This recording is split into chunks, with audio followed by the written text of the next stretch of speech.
اس series کی پہلی video میں ہم نے حریم سلطان کی کہانی سنی، جنہوں نے ایک کنیز سے سلطان سلیمان کی بیوی بن کر پوری سلطنت پر اثر انداز ہونا شروع کیا۔ اور آج ہم بات کریں گے ایک اور طاقتور عورت کی، نور بانو سلطان۔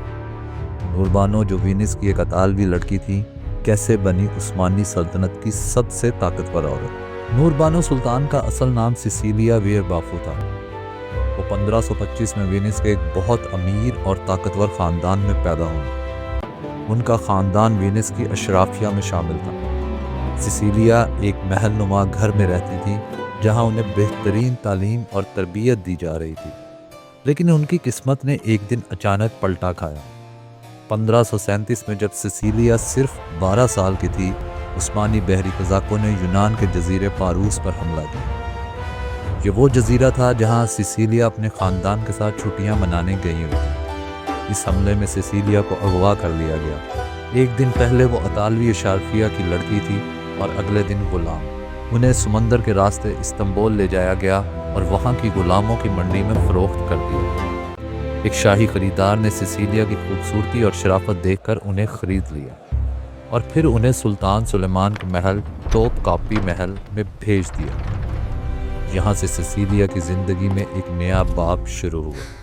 محل میں داخل ہونے کے بعد سیسیلیا کو ایک نیا نام دیا گیا، نور بانو۔ نور بانو کا مطلب تھا روشنی کی شہزادی۔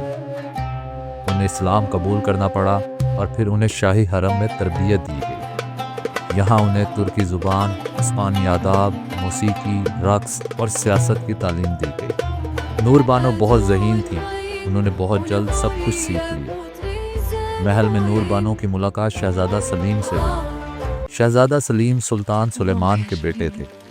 نور بانو کی خوبصورتی، ذہانت اور شخصیت نے شہزادہ سلیم کو بہت متاثر کیا۔ شہزادہ سلیم نور بانو سے محبت کرنے لگے اور جلد ہی انہوں نے نور بانو سے شادی کر لی۔ نور بانو شہزادہ سلیم کی سب سے پسندیدہ اور طاقتور بیوی بن گئی۔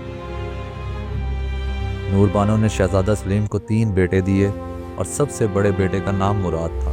1566 میں سلطان سلیمان کا انتقال ہو گیا اور شہزادہ سلیم تخت پر بیٹھے۔ وہ سلطان سلیم دوم بنے اور نور بانو کو والدہ سلطان کا عہدہ مل گیا۔ والدہ سلطان یعنی سلطان کی ماں عثمانی سلطنت میں سب سے طاقتور عورت کا عہدہ کہلاتا تھا۔ نور بانو نے اس عہدے کو بہت اچھے سے استعمال کیا۔ نور بانو صرف نام کی والدہ سلطان نہیں تھی، وہ حقیقی معنوں میں سلطنت کی سیاست میں شامل تھی۔ وہ سلطان کی کونسل کے اجلاسوں میں شرکت کرتی تھی۔ نور بانو نے بیرونی ممالک سے بھی رابطے قائم کیے۔ وہ فرانس کی ملکہ کیتھرین ڈی میڈیسی کے ساتھ خط و کتابت کرتی تھی۔ نور بانو سلطان نے تقریباً 20 سال تک سلطنت پر اثر انداز ہونا جاری رکھا۔ 1583 میں ان کا انتقال ہوا، لیکن ان کی وفات کے بعد بھی ان کا اثر باقی رہا۔ نور بانو نے سلطنت نسواں کی بنیاد رکھی، یعنی وہ دور جب عثمانی سلطنت میں عورتوں کا سیاسی اثر بہت زیادہ تھا۔